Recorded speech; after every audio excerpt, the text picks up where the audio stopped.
بخاری اور مسلم کی متفق علیہ حدیث ہے، نبی صلی اللہ علیہ وآلہ وسلم نے فرمایا من احدث فی امرنا ھذا فہو رد،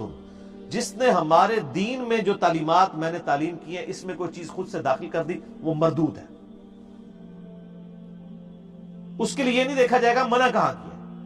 بڑی موٹی سی مثال ہے، نبی صلی اللہ علیہ وآلہ وسلم نے کہاں پر منع کیا ہے کہ جنازے کی اذان نہ دی جائے اور عید کی اذان نہ دی جائے؟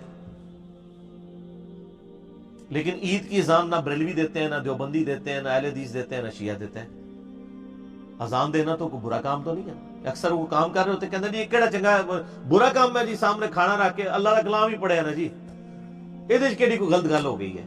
تو سر اللہ کا وہ کلام جو نبی علیہ السلام نے تعلیم فرمایا اذان کی شکل میں، وہ آپ عید کی نماز جو سال کے بعد ہوتی ہے اس کے ساتھ تو آپ اذان نہیں دیتے، اس وقت آپ کو کیوں نہیں خیال آتا؟ وہ کہیں گے جی نبی علیہ السلام نے نہیں دی تھی، ان کو کہ آپ کا تو یہ کرائٹیریا ہی نہیں ہے کہ آپ نے کیا ہے یا نہیں، آپ کہتے ہیں یہ منع کہاں ہے؟ تو عید کی اذان منع کہاں ہے؟ منع تو کہیں پہ نہیں ہے۔ وہ کہیں گے نہیں جی چونکہ تعلیم نہیں نہ فرمائی اس لیے نہیں دیتے۔ تو سر یہ جو آپ کچھ نئی کہانیاں شروع کی ہوئی ہیں یہ کہاں پہ تعلیم کی ہوئی ہیں؟ جمعراتیں ہیں اور 10ویں اور 40ویں، یہ اب آپ کو سمجھ آ گئی بات؟ منع بھی کر دیا آپ علیہ السلام نے۔ یہ جو میں نے بخاری مسلم کی حدیث پڑھی ہے،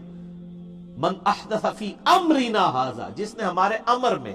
ہمارے حکم میں جو ہم نے تعلیم کیا ہے کوئی چیز داخل کی، فہو رد، وہ مردود ہے۔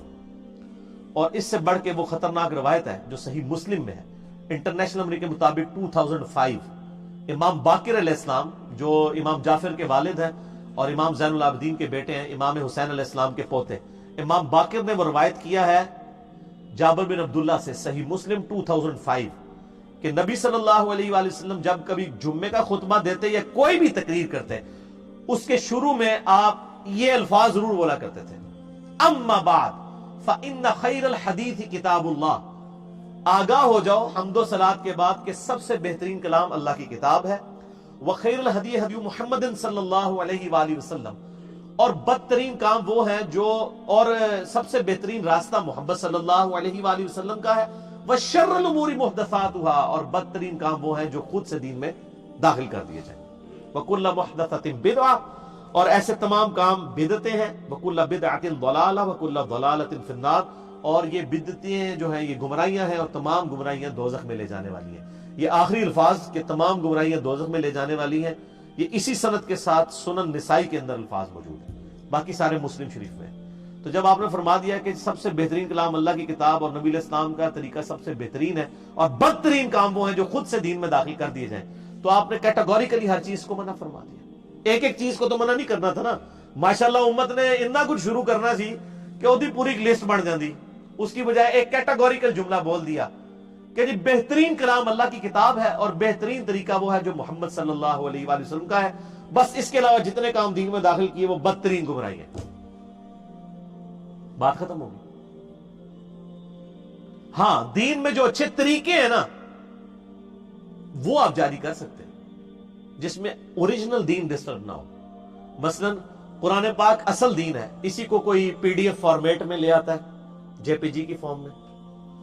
یا اس کا کوئی سافٹ ویئر بنا دیتا ہے سرچ والا، جیسے ایزی قرآن و حدیث بنا ہوا ہے، یا مکتبۃ الشاملہ احادیث کا سافٹ ویئر بنا ہوا ہے، یا امام بخاری امام مسلم نے حدیث کی کتابیں حدیثیں جمع کر کے ایک بکش فارم میں دے دی۔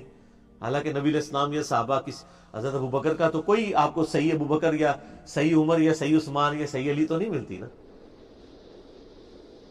تو اس وقت زبانی حدیثیں یاد کی جا رہی تھی، پھر آہستہ آہستہ انہی کو ریٹن فارم میں لے آئے۔ یہ اسلام میں ایک اچھا طریقہ تھا۔ یہ دین میں نیا چیز داخل تب ہوتی جب یہ حدیثیں خود سے بنا کے داخل کی جاتی،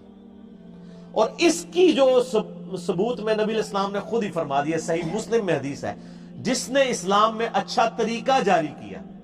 تو جتنے لوگ اس پر عمل کریں گے ان کا ثواب بھی اس شخص کو ہوگا اور عمل کرنے والوں کے ثواب میں بھی کمی نہیں آئے گی، اور جس نے اسلام میں برا طریقہ جاری کیا جتنے لوگ اس پہ عمل کریں گے